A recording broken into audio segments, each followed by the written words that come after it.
बिस्मिल्लाहिर्रहमानिर्रहीम। अस्सलामुअलैकुम dear viewers and dear students. आज जो हम टॉपिक आपके सामने लेकर आए हैं वो टॉपिक जो है वो बेसिक अकाउंटिंग से रिलेटेड है और बेसिक अकाउंटिंग का आज हमारा 8th लेक्चर है, लिहाजा हम इसको नाम दे सकते हैं BA और 8।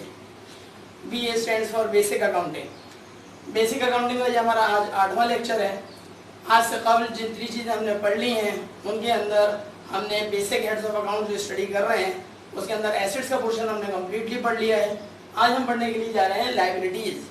लायबिलिटीज़ का मतलब जैसे कि उर्दू में आपको नज़र आ रहा होगा जिम्मेदारियाँ, जैसी वर्ड को आप कह सकते हैं वाजिबात।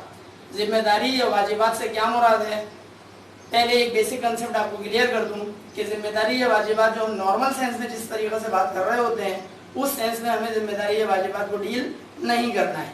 मिसाल के तौर पर आपने घरेलू तौर पर कोई काम नहीं किया, आपने जो है वो पढ़ाई नहीं की, आपको आपके वालिद ने कहा कि भाई फलां चीज़ बाहर से लेकर आ जाइए, आपने लेकर नहीं आए, इसका मतलब आपने अपनी जिम्मेदारी पूरी नहीं की। इस सेंस में आपको लायबिलिटी को नहीं पढ़ना है, बल्कि लायबिलिटी को आपको किस सेंस में पढ़ना है, बोर्ड पे ज़रा तवज्जो रखिएगा। लायबिलिटी इज समथिंग, लायबिलिटी कोई ऐसी चीज़ होती है, अ पर्सन एक शख्स हो सकता है, और कंपनी या पूरी एक कंपनी हो सकती है, एक ऑर्गेनाइजेशन हो सकती है। ओज का मतलब होता है कि उसने कुछ कर्जा लिया हुआ है, इसका मतलब कोई अमाउंट उसके ऊपर वाजिबुल अदा है। यूजुअली और आमतौर पर वो कैसी होती है, सम ऑफ मनी, यानी कि कुछ ना कुछ वो अमाउंट होती है, कुछ ना कुछ वो रकम होती है, भले वो रकम किसी भी सूरत में हो, पाकिस्तानी रुपये के अंदर हो, अमेरिकन डॉलर के अंदर हो, यूरो के अंदर हो, किसी भी करेंसी के अंदर हो, करेंसी से कोई फर्क नहीं पड़ता। बस इस बात का ऊपर डिपेंड कर रहा होता है कि वो आम तौर पर कोई ना कोई रकम होती है और वो रकम जिस पार्टी ने ली हुई है उस पार्टी की वो बन जाएगी जिम्मेदारी। जिम्मेदारी बोले हैं, वाजिबात बोले, दोनों का एक ही मतलब है और इंग्लिश के अंदर हम उसको बोलेंगे लायबिलिटी।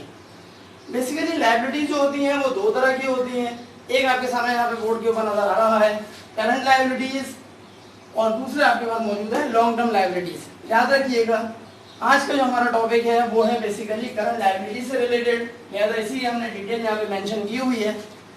जो आपके पास अगला लेक्चर है आपके पास यहाँ पर वो लॉन्ग टर्म लायबिलिटी से रिलेटेड होगा, वो इंशाल्लाह ताला हम नेक्स्ट वीडियो लेक्चर में आपको डिटेल में बताएंगे। करंट लायबिलिटी से मुराद स्टूडेंट्स क्या होता है, करंट लायबिलिटी का ही एक दूसरा नाम और हो सकता है शॉर्ट टर्म लायबिलिटीज। नाम से जाहिर है कि ऐसी लायबिलिटी करंट लायबिलिटी कहलाएगी जो कि 1 साल के अरसे के अंदर अंदर, यानी कि 12 महीने के अंदर अंदर आपको अदा करनी है, आपको चुकानी है, आपको पे करनी है। इट मीन्स दैट ऐसी लायबिलिटी, ऐसी जिम्मेदारी, ऐसा वाजिबुल अदा, ऐसी वाजिबुल अदा रकम जो आपको 12 महीने के अंदर अंदर, मैक्सिमम 12 महीने का टाइम पीरियड है, आपको पे करनी हो तो वो आपके लिए बन जाएगी करंट लायबिलिटी। करंट लायबिलिटी का ही दूसरा नाम क्या है, शॉर्ट टर्म लायबिलिटी। इसको शॉर्ट टर्म हम क्यों कहते हैं, क्योंकि टर्म का मतलब होता है मुद्दत, शॉर्ट माने मुख्तसर, मुख्तसर मुद्दत की ये लायबिलिटी है। बोर्ड पे जरा तवज्जो रखिएगा। दूसरी लायबिलिटी होती है लॉन्ग टर्म। लॉन्ग टर्म का मतलब होता है एक ऐसी लायबिलिटी जो कि मोर देन 1 ईयर होगी, और इसी का दूसरा नाम हो जाएगा non current liability. Non current बोले या लॉन्ग टर्म बोले, both are the same things. आज का हमारा टॉपिक है बेसिकली करंट लायबिलिटी से रिलेटेड। करंट लायबिलिटी बोले या शॉर्ट टर्म लायबिलिटीज बोले, both are the same things. लेकिन डेफिनेशन क्या लिखी हुई है, अमाउंट्स ड्यू, वो रकम जो कि वाजिबुल अदा होगी, टू बी पेड, और आपको अदा करनी है, टू क्रेडिटर्स। क्रेडिटर्स कौन होते हैं, जिनसे आपने कर्जा लिया हुआ है, विद इन 12 मंथ्स, कितने अरसे में आपको अदा करनी है, 12 महीने के अंदर अंदर। 12 महीने का मतलब 1 साल के अंदर अंदर क्रेडिटर्स को आपने वो रकम जो अदा करनी है वो अदा करने वाले के लिए क्या बन जाएगी, लायबिलिटी बन जाएगी। और चूंकि ये 12 महीने के अंदर अदा करनी है लिहाजा इसका नाम बन जाएगा शॉर्ट टर्म लायबिलिटी या करंट लायबिलिटी। ये कुछ एग्जांपल्स मैंने यहाँ पे मेंशन की हुई हैं, बारी बारी इन एग्जांपल्स को जरा स्टडी करते हैं। नंबर 1 है आपके पास अकाउंट पेएबल। अकाउंट पेएबल नाम से जाहिर है कि कोई ऐसा अकाउंट है जो आपको अदा करना है। अदा करने से क्या मुराद है, मिसाल के तौर पर आपने किसी पार्टी से गुड्स खरीदी हैं, यानी कि अशिया खरीदी हैं, माल खरीदा है और उधार पे खरीदा है। अगर आपने उधार पे खरीदा है तो आपको उसको पेमेंट करनी पड़ेगी। या फर्ज करिए आपने किसी पार्टी से कोई सर्विसेज हासिल की हुई हैं, खिदमत हासिल की हुई हैं, और खिदमत जो हासिल की हुई हैं उसके एवज में आपको अदायगी करनी है। याद रखिएगा, अगर आपने गुड्स हासिल कर ली हो या सर्विसेज हासिल कर ली हो, उसके एवज में अदायगी अभी ना की हो, तो अदायगी ना करने वाले के सर के ऊपर एक लायबिलिटी क्रिएट हो जाएगी और उस लायबिलिटी का नाम क्या है? Account payable. आपको पे करना है। अच्छा, जो पार्टी आपने, जिस पार्टी ने आपको माल बेचा उसके लिए क्या क्रिएट हो जाएगा? Account receivable. उसको रिसीव करना है, उसको वसूलना है पैसा और आपको उस पैसे की अदायगी करनी है। याद रखिएगा, अकाउंट पेएबल जो है वो बन जाएगा स्टूडेंट्स एक आपके पास ओरल एग्रीमेंट। ओरल हम इसको क्यों कह रहे हैं? क्योंकि ये ज़बानी कलामी मुआहदा होता है। ज़बानी कलामी से मुराद ये है कि एक ऐसा मुआहदा होगा जो कि ओरल एग्रीमेंट है, यानी कि कोई कानूनी कार्रवाई इसके खिलाफ नहीं की जा सकती। अगर कोई शख्स जिसने पेमेंट करनी हो वो पेमेंट करने से इनकार कर दे, मुकर जाए, भाग जाए, इंतकाल कर जाए, तमाम सूरतों में कानूनी तौर पर उसको पाबंद नहीं किया जा सकता कि वो पेमेंट करे। उसकी रीज़न क्या है कि हमारे पास कोई कानूनी दस्तावेज नहीं है कि जिसकी वजह से हम उसको पकड़ सकें, उसको घेर सकें। इट मीन्स दैट कि जो अकाउंट पेएबल है स्टूडेंट्स को क्या होगा? एक ओरल एग्रीमेंट है, ज़बानी कलामी मुआहदा होता है। नोट पेएबल बरअक्स यानी कि इसके उलट है। याद रखिएगा, नोट पेएबल भी आपको 12 महीने के अंदर अंदर अदा करना होता है, लेकिन नोट पेएबल एक ऐसा एग्रीमेंट होता है जो कि लीगल एग्रीमेंट है। लीगल का क्या मतलब हो जाएगा? लीगल का मतलब हो जाएगा कि कानूनी मुआहदा बन गया। इसका मतलब ये हुआ कि अगर किसी पार्टी ने माल खरीदा है और उस पार्टी ने दूसरी पार्टी से जिसने माल बेचा है एक लीगल एग्रीमेंट किया हुआ है, तो फिर लाजमी हो जाएगा उस पार्टी को पेमेंट करना जिसने माल खरीदा है। और अगर वो पेमेंट करने से इनकार कर दे, मुकर जाए, धोखा देने की कोशिश करे, तो जिस पार्टी ने माल बेचा था उस पार्टी को ये हक हासिल है, उसको ये राइट हासिल है कि वो उसके खिलाफ कानूनी कार्रवाई कर सकता है। कानूनी कार्रवाई से मुराद ये है कि उसको कोर्ट में खींचा जा सकता है, उसके खिलाफ सूट फाइल किया जा सकता है और हम उसको प्रूफ करेंगे कि ये तुम्हारे एफिडेविट के ऊपर सिग्नेचर जो हुए हुए हैं, ये तस्वीर जो मौजूद है, ये जो थंब इम्प्रेशन मौजूद है, ये NIC की कॉपी मौजूद है और मुतालिबा जितने भी डॉक्यूमेंट्स हैं वो ये प्रूफ करते हैं कि तुमने हमसे माल खरीदा है, तो पेमेंट क्यों नहीं कर रहे हो। लेकिन याद रखिएगा, अगर आपने ओरल एग्रीमेंट किया हुआ है तो फिर ऐसी सूरत में आपके पास आपके हाथ पांव कटे हुए हैं। बिल पेएबल से क्या मुराद है? बिल पेएबल से मुराद ये एक ऐसी लायबिलिटी हो जाएगी, ऐसी अदायगी आपको करनी है जो होगी तो हुई 12 महीने के अंदर अंदर, लेकिन इसकी कोई मिसाल, फॉर एग्जाम्पल एक पार्टी ने, सप्लायर ने माल बेच दिया है लेकिन सप्लायर को अभी पेमेंट रिसीव नहीं हुई है इसकी तरफ से, कस्टमर की तरफ से, तो ऐसी सूरत में कि अगर वो माल बेच चुका है और कस्टमर ने माल खरीद लिया है तो कस्टमर के पॉइंट ऑफ व्यू से ये बन जाएगा बिल पेएबल।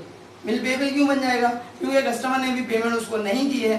जब पेमेंट नहीं की है तो कस्टमर के लिए बन जाएगा बिल पेएबल और जो आपका सप्लायर है जिसने आपको माल बेचा है उसके लिए बन जाएगा बिल रिसीवेबल। अगला जो चौथा हमने मेंशन किया हुआ है यहाँ पर वो जरा चेक करिएगा, इंटरेस्ट पेएबल। इंटरेस्ट का मतलब यहाँ पर दिलचस्पी से मुराद नहीं है, इंटरेस्ट का मतलब होता है सूद। सूद क्या चीज होती है? एक पार्टी ने दूसरी पार्टी से कुछ पैसा कर्जा लिया है, फॉर एग्जांपल, उस पैसे के ऊपर जो इजाफी रकम सामने वाला आपसे चार्ज कर रहा है वो कहलाएगा इंटरेस्ट। फॉर एग्जांपल, आपने बैंक से कुछ कर्जा हासिल किया हुआ है, 1 लाख, 2 लाख, 10 लाख, जितना भी कर्जा हासिल किया है, उस कर्जे के ऊपर बैंक वाले आपसे ये कहेंगे कि आपको थोड़ी सी अमाउंट एक्स्ट्रा पे करनी पड़ेगी। ये जो एक्स्ट्रा अमाउंट पे करनी पड़ेगी बैंक को, आप अदा करेंगे और बैंक को अदा करेंगे, तो याद रखिएगा ये आपके लिए, इनके कर्जा लेने वाले के लिए बन जाएगा इंटरेस्ट पेएबल, उसको पे करना है। और बैंक के लिए बन जाएगा इंटरेस्ट रिसीवेबल।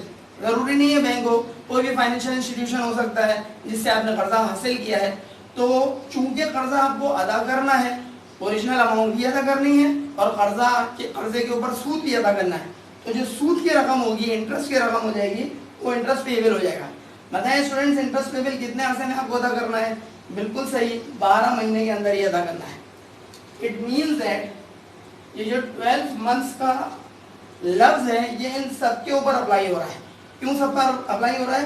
क्योंकि सबके सब जो हैं वो आपके पास करंट लायबिलिटीज हैं, ये सबके सब जो हैं वो आपके पास शॉर्ट टर्म लायबिलिटीज है। लिहाजा 12 महीने का टाइम पीरियड इन सब के लिए अप्लाई हो रहा है। इनके 12 महीने के अंदर अंदर आपको अपनी ये लायबिलिटी अदा करनी पड़ेगी। नेक्स्ट जरा चेक करते हैं क्या है बैंक ओवरड्राफ्ट। बैंक ओवरड्राफ्ट का मतलब ये होता है कि बैंक अपने कस्टमर्स को, याद रखिएगा तमाम कस्टमर्स की बात नहीं कर रहा हूँ, बैंक अपने कस्टमर्स को ये सहूलत फराहम करता है कि अगर कस्टमर को कभी ऐसी ज़रूरत पेश आ जाए कि जितनी रकम उसके अकाउंट में मौजूद है उस रकम से ज़्यादा उसको ज़रूरत पेश आ जाए, तो बैंक अपने उन कस्टमर्स को एक्स्ट्रा अमाउंट पे करने के लिए तैयार रहता है, जिसको हम कहते हैं कर्जा। याद रखिएगा बैंक की तरफ से अगर ये अमाउंट जो कि उस अकाउंट होल्डर को या उस क्लाइंट को, उस कस्टमर को दी जा रही है, तो बैंक फ्री में ऐसी अमाउंट नहीं देता, बल्कि बैंक उसके ऊपर इंटरेस्ट भी चार्ज करेगा।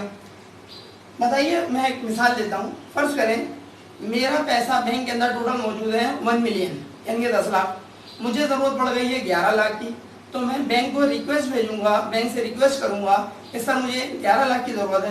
बैंक वाले बोलेंगे भाई आपके अकाउंट में तो है ही 10 लाख, लेकिन बैंक ये देखिएगा कि अगर मैं बैंक का वैल्यूएबल क्लाइंट हूँ, वैल्यूएबल क्लाइंट कौन होता है, जो पिछले 30 साल 25 साल 15 साल जितना भी टाइम पीरियड है बहुत ही अच्छे उसका रिकॉर्ड मेंटेन उसने किया हुआ है, कभी कोई फ्रॉड फोर्जरी के अंदर मुलविस नहीं पाया गया, तो बैंक मुझे जो है कर्जा फराहम कर सकता है।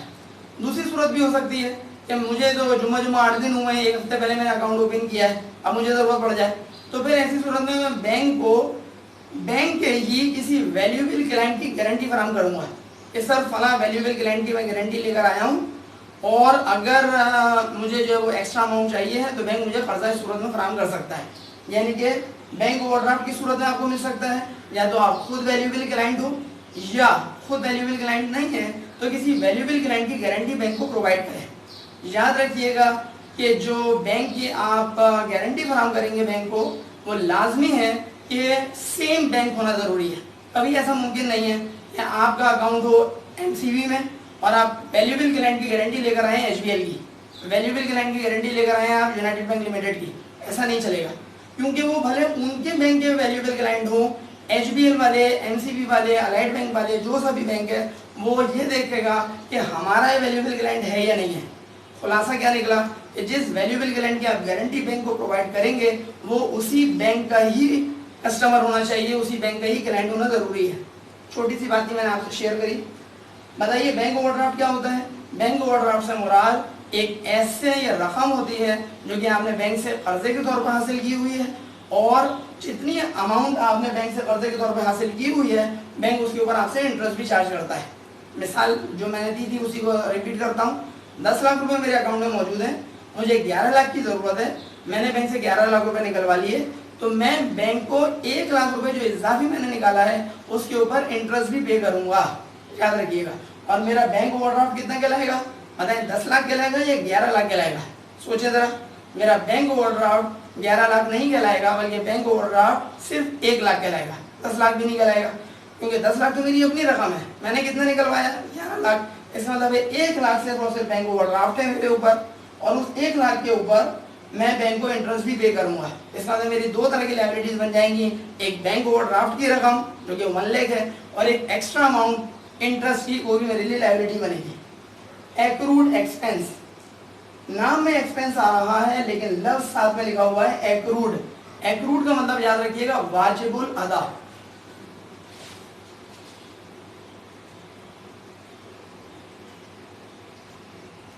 वाजिबुल अदा का मतलब ये होता है कि आपको अदा करना है, आप पर वाजिब है कि आप अदा करें। तो जो वाजिबुल अदा वर्ड आ रहा है एक्रूड एक्सपेंस, इसका मतलब हुआ कि ऐसा एक्सपेंस है जो भी आपने अदा नहीं किया। अगर तो आपने अदा नहीं किया तो कितने अर्से में आपको अदा करना है, वही 12 महीने के टाइम पीरियड के अंदर अंदर आपको पे करना है। इसकी मिसाल, फॉर एग्जाम्पल बिजली का बिल हमारे घर पे आया और हमने बिजली का बिल अदा नहीं किया। बताइए बिजली का बिल जब हमने अदा नहीं किया तो उसका रिजल्ट क्या निकलेगा। अगले महीने जो बिजली का बिल आएगा उस बिल के अंदर पुरानी अमाउंट भी लगकर आ जाएगी और प्लस उसके ऊपर फाइन भी लगकर आ जाएगा। बताइए पिछले महीने का बिल अगर हमने अभी तक अदा नहीं किया और उसकी ड्यू डेट निकल गई तो वो हम लोगों के लिए बन जाएगा एक्रूड एक्सपेंस। क्यों?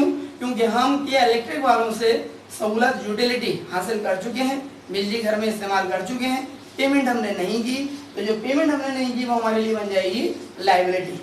कितने अरसे में अदा करनी है, वही 12 महीने के अरसे के अंदर। शॉर्ट टर्म लोन, नाम से जाहिर है। शॉर्ट टर्म का मतलब होता है मुख्तसर मुद्दत का कोई आपने कर्जा हासिल किया हुआ है। मुख्तसर मुद्दत से मुराद याद रखिएगा मैक्सिमम टाइम पीरियड होता है 12 मंथ्स, 12 महीने के अरसे के अंदर अंदर आपको उस लोन को अदा करना है, कर्जे को अदा करना है। तो ये शॉर्ट टर्म लोन होता है, वो भी आपका शॉर्ट टर्म लायबिलिटी होती है और करंट लायबिलिटी का वो पार्ट है। अगला है income tax payable. Income tax पहली बात क्या चीज होती है भाई? टैक्स तो गवर्नमेंट आपसे लेती है। इनकम टैक्स का मतलब गवर्नमेंट सिर्फ हमारी कंट्री के अंदर नहीं बल्कि दुनिया भर में ये होता है कि गवर्नमेंट ये कहती है कि जितना तुम कमा रहे हो उसके ऊपर तुम्हें टैक्स अदा करना पड़ेगा। तो इसका मतलब हुआ इनकम टैक्स का मतलब होता है वो टैक्स जो इनकम के ऊपर लगाया जाए, और इनकम के ऊपर जो टैक्स लगाया जा रहा है वो आपको अदा करना पड़ेगा। तो जितना अदा करना पड़ेगा, अगर आपने अभी अदा नहीं किया तो इनकम टैक्स पेबल वो आपके लिए बन जाएगा। कितने अरसे में अदा करना है? 12 महीने के अरसे के अंदर अदा करना है। एक छोटी सी बात इस हवाले से शेयर करूं कि हर एक की इनकम के ऊपर टैक्स नहीं लगता। मिसाल के तौर पर मैं एक टीचर हूँ, ट्यूटर हूँ, एक तवील अरसे से माशाल्लाह पढ़ा रहा हूँ, लेकिन 1 रुपये भी गवर्नमेंट को मैंने इनकम टैक्स के तौर पर अदा नहीं किया। तो क्या मैं कमा नहीं रहा हूँ? क्या मेरी इनकम नहीं है? जवाब है इनकम तो है। तो फिर इनकम के ऊपर मेरा टैक्स क्यों नहीं लग रहा है? उसका जवाब ये है हर एक की इनकम के ऊपर इनकम टैक्स नहीं लगता, बल्कि गवर्नमेंट के पास बाकायदा स्लैब्स होते हैं। इतनी इनकम होगी तो ये टैक्स लगेगा, इतनी इनकम होगी तो ये टैक्स लगेगा, उससे ज्यादा इनकम होगी तो ये टैक्स लगेगा। बाकायदा पूरे स्लैब्स हैं। मर्द है तो ये सूरत है, खवातीन है तो ये सूरत है। मर्दों और खवातीन के टैक्स के अंदर भी फर्क है। It means that income tax payable का मतलब होता है कि एक मखसूस रकम आपकी होगी इनकम पूरे साल की, तब कहीं जाके टैक्स लगता है। और किसको अदा करना है? गवर्नमेंट को अदा करना है। अगला वाला बहुत आसान सा है रेंट पेबल। एक बंदा किसी बिल्डिंग में रह रहा है, किसी घर में रह रहा है, दुकान में इस्तेमाल कर रहा है, लेकिन अभी उसने किराया अदा नहीं किया। तो अगर किराया अदा नहीं किया तो उसके लिए लायबिलिटी बन जाएगी। और कितने अरसे में उसको अदा करनी है लायबिलिटी? जाहिर सी बात है 12 महीने के अंदर अंदर उसको अदा करनी है। तो जिसको अदा करनी है उसके लिए बन जाएगा रेंट पेबल। जिसको रिसीव करनी है, अभी उसको मिले नहीं है पैसे, उसके लिए बन जाएगा रेंट रिसीवेबल। रेंट रिसीवेबल याद रखिएगा एसेट होता है और रेंट पेबल लायबिलिटी होती है। Last but not least, unearned commission.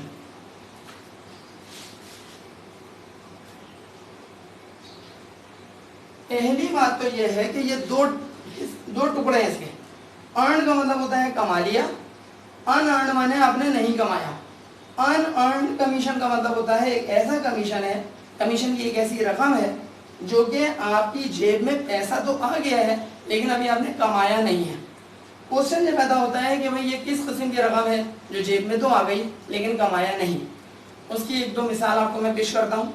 For example एक स्टेट एजेंट है, उस स्टेट एजेंट को आपने कुछ एडवांस में रकम पे करी कि सर ये हमारे पैसे लीजिए, फर्ज करें 10,000 रुपये उसको आपको टोटल अदा करने हैं, घर आपको किराए के ऊपर चाहिए। आपने 10,000 रुपये में से उसको 2,000 रुपये अदा कर दिए कि भाई 2,000 रुपये रखो और जब तुम मुझे घर दिलवा दोगे तो मैं तुम्हें मजीद 8,000 रुपये अदा कर दूंगा। अभी 2,000 रुपये आपकी जेब से निकल गए, उसकी जेब में आ गए। बताइए जैसे ही स्टेट एजेंट की जेब में 2,000 रुपये आए, क्या ये 2,000 रुपये उस स्टेट एजेंट के लिए आमदनी बन गई? अकाउंटिंग के पॉइंट ऑफ व्यू से इस 2,000 रुपये की रकम में से 1 रुपया 1 टका भी उसकी आमदनी अभी नहीं बनी है। क्वेश्चन है क्यों नहीं बनी? पैसे तो जेब में आ गए, उस स्टेट एजेंट के पैसे हमारी जेब से तो निकल गए। तो उसका जवाब ये है कि आमदनी इसलिए नहीं बनी क्योंकि अभी उसने सर्विस नहीं दी। सर्विस क्या देनी है उसको? हमें घर दिलवाएगा। जब तक वो हमें घर ना दिलवा दे, दुकान ना दिलवा दे, जिस चीज़ की हमारी उससे बात तय हुई है वो ना दिलवा दे और हमें पसंद ना आ जाए, हम रहना ना शुरू कर दें, मतलब स्टार्ट ना कर दें, उस वक्त तक उसकी वो आमदनी नहीं कहलाएगा। आमदनी कब बनेगी? जब वो अपनी सर्विस प्रोवाइड कर देगा। अब क्वेश्चन ये है 2,000 रुपये उसकी जेब में आ चुके हैं, वो क्या कहलाएगा? अकाउंटिंग के पॉइंट ऑफ व्यू से ये कहलाएगा अनअर्न्ड कमीशन। अनअर्न्ड क्यों कह रहे हैं? क्योंकि जेब में पैसे तो आ गए लेकिन अभी अर्न नहीं होगा। अर्न माने कमाया नहीं है, कमाया नहीं है तो फिर क्या है? उसकी लायबिलिटी बन गई। अनअर्न्ड कमीशन याद रखिएगा लायबिलिटी है। कैसी लायबिलिटी है? ऐसी लायबिलिटी है जो उसको 12 महीने के अंदर अंदर उसको इनकम में कन्वर्ट होगा। कब? जब वो हमें सर्विसेज प्रोवाइड कर देगा।